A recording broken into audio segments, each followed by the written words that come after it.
I'm Bill, K1NS, and I've been a ham since the 1950s. And when I was a boy, it was kind of taken for granted that you'd say the letter Z is Z.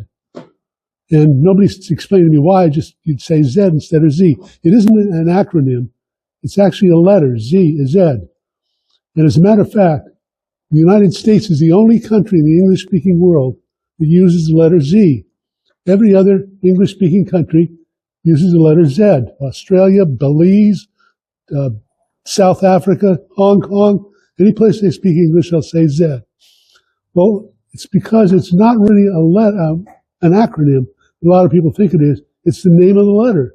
They actually say Z, A, B, C, D, X, Y, Z.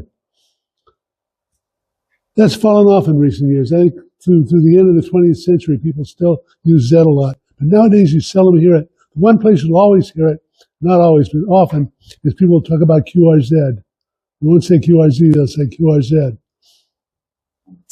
Well, actually, there's a good reason to use Z and not Z. Actually, what we're doing is we're trying to communicate with another station and to send information.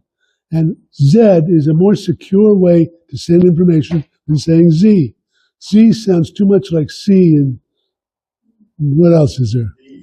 And V, yeah. But if you say Z, it's clear that you're talking about the last letter of the alphabet.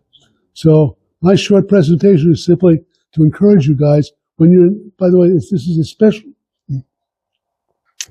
especially true when you're doing international communications. When you're on 2 meters and talking to a guy down the street, it doesn't really much matter. When you're talking to a station in New Zealand, it makes a difference. They may not hear it as a Z, they hear it as a V or a C. So what I'm going to suggest to you is if when you're doing international communications, you use the letter Z instead of the letter Z. It's actually a letter of the alphabet.